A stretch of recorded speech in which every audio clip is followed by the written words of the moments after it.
China कह रहा है let's be friends in uniform. Military exchanges और विजिट, शायद कल जॉइंट एक्सरसाइजेस भी, लेकिन भारत जो है वो रुक कर देख रहा है कॉशंस के साथ। लेकिन सवाल ये है कि क्या गलवान के बाद वो भरोसा पॉसिबल है चाइना के ऊपर, और क्या एक जो 100 बिलियन ट्रेड के बदले ब्लड मेमोरी भुला दी जाएगी? इलेक्ट्रॉनिक्स लेने हैं तो चाइना चले जाइए, बुद्धा को मिलना है तो हमारे पास ही आना पड़ेगा। यानी कि आपने उनको चाइना से दूर कर दिया, क्योंकि चाइना क्लेम करता है कि बुद्धिज्म उनका कॉपीराइट है। हमने दुनिया को बताना शुरू कर दिया कि बुद्धा ओरिजिनली हमारे पास था। 5 ममालिक हैं, अमेरिका खुद से, चाइना है, रशिया है, भारत है और जापान है।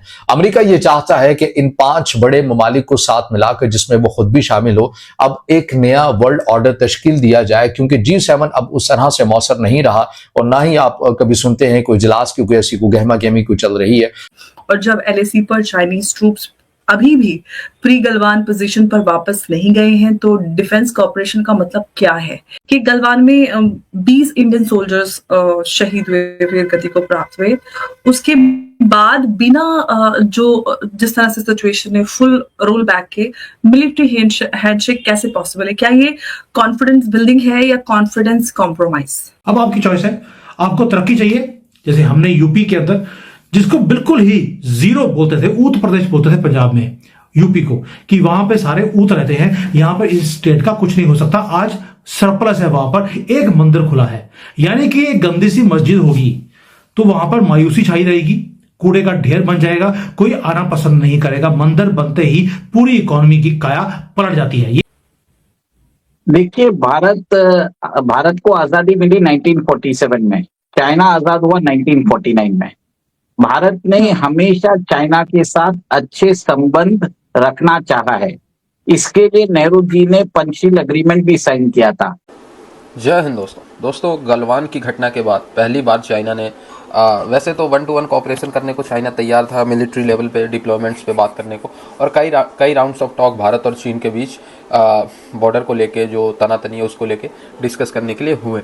बट अब चाइना ने भारत को पिच किया है कि मिलिट्री डोमेन में हम एक अच्छे दोस्त की तरह काम करें। वो चाइना बोल रहा है जो कई बार खुद समझौते तोड़ चुका है। कह रहा है कि हम एक्सरसाइज करें, 1-to-1 कोऑपरेशन करें, हमारी आर्मी आपके देश में आए, आपकी आर्मी हमारे देश में आए, सीखे एक दूसरे के साथ कोऑर्डिनेशन और एक दूसरे की टेक्निक्स, आर्ट्स और ये सारी चीज़ें जो हैं वो शेयर करें और सीखें। ये चाइना ने बहुत बड़ी ज़बरदस्त पिच की है। इवन दो मिलिट्री एक्सरसाइज की बात तक कर डाली भारत के साथ। इसको लेकर भारत हैरान परेशान कि भाई ये क्या हो गया चाइना को अचानक से, ठीक है। लेकिन धीरे धीरे जो एक्सपर्ट्स हैं वो बता रहे कि भाई क्योंकि ताइवान के साथ जब डायरेक्ट कन्फिल्ट्रेशन में आएगा तो भारत के साथ अगर इनके मिलिट्री डोमेन में रिश्ते अच्छे नहीं हुए तो क्या पता भारत जो है वो ताइवान को मदद कर दे मिलिटरली। और अगर भारत मिलिटरली मदद करने आ गया ताइवान की, सो फिर वो दिक्कत हो जाएगी, क्योंकि उधर से अमेरिका ताइवान के साथ, इधर से भारत चाइना पे प्रेशर बनाएगा। बस भारत प्रेशर ही बना देगा चाइना पे, उतना ही काफ़ी होगा। सो इसलिए चाइना चाहता है भारत के साथ कोऑपरेशन।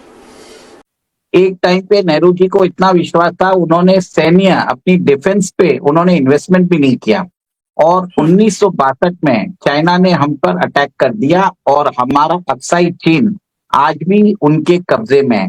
और चाइना मानता है कि अरुणाचल प्रदेश जो है वो चीन का हिस्सा है, लद्दाख जो है वो चीन का हिस्सा है। इसके लिए चाइना हमेशा एक तरह से कंटिन्यूसली ट्राई कर रहा है कि वो LAC पर ताकि हमारे लिए प्रॉब्लम क्रिएट करता जाए। और 2020 में भी उसने यही किया, गलवान में उन्होंने अटैक किया, जिसके कारण हमारे 20 इंडियन सोल्जर्स मारे गए और 43 चाइनीज सोल्जर मारे गए। अब चाइना चाहता है कि सबसे पहले उसका जो यूनिफिकेशन है ताइवान के साथ, उसका यूनिफिकेशन हो जाए।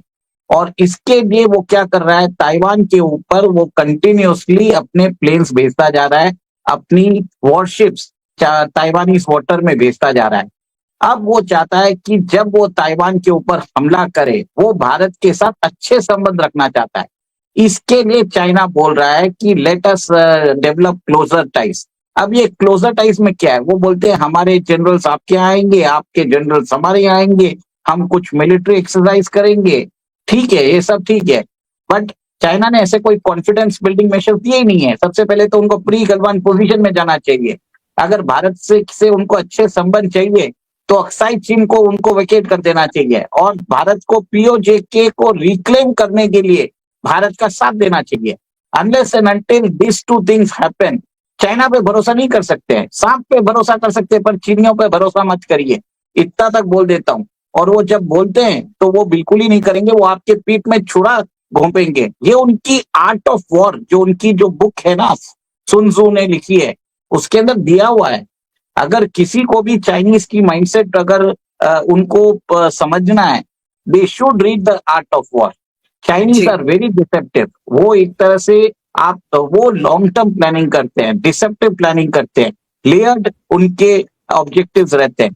और आप ये देखिए, चाइना इतना बड़ा प्रोपेगेंडा करता है, उसकी जो प्रोपेगेंडा मशीनरी है वर्ल्ड में कोई मैच नहीं कर सकता। अपने सिविलियंस के ऊपर वो $200 बिलियन खर्चा करता है जस्ट फॉर ट्रैकिंग देम। उसके अलावा वर्ल्ड के जितने भी न्यूज़पेपर आउटलेट्स है, मीडिया आउटलेट्स है, वहां पर उसने इन्वेस्टमेंट कर रखा है चाइनीज प्रोपेगेंडा बढ़ाने के लिए। चाइना चाहता है कि उसका प्रोजेक्शन हो कि वो एक तरह से विश्व में एक तरह से सुपर पावर बनना चाहता है, वो अमेरिका को हराना चाहता है। सबसे बड़ी बात ये है, अभी उसका डायरेक्ट कॉन्फ्रंटेशन अमेरिका के साथ है, क्योंकि ताइवान को कल ही अमेरिका ने $11 बिलियन के उन्होंने अभी उनको वेपन्स बेचे हैं। और मैंने हमेशा बोला है, मिलिटराइजेशन ऑफ साउथ चाइना सी ये हो रहा है रियल टाइम में। और ये 2022 में चालू हो गया था, जब नैन्सी पेलोसी उस समय जो स्पीकर थी यूएसए की, third highest ranking official after the president and vice president, वो विजिट की थी ताइवान। उस समय से ये चाइना के लिए वो रेड लाइन हो गया था। जैसे आप समझ लीजिए भारत के पास वो बांग्लादेश को खड़ा कर रहे हैं, वैसे वैसे चाइना के पास ताइवान को खड़ा कर रहा है अमेरिका। और उन्होंने रूस के साथ भी यूक्रेन को खड़ा किया। तो ये सब एक तरह से अमेरिका का फैलाया हुआ जियोपॉलिटिकल बैटल्स है, जिसमें फ्यूचर में अगर कोई भी पावर उनको चैलेंज किया जाए तो उनके बैकयार्ड में एक एनिमी तैयार कर दिया है उन्होंने।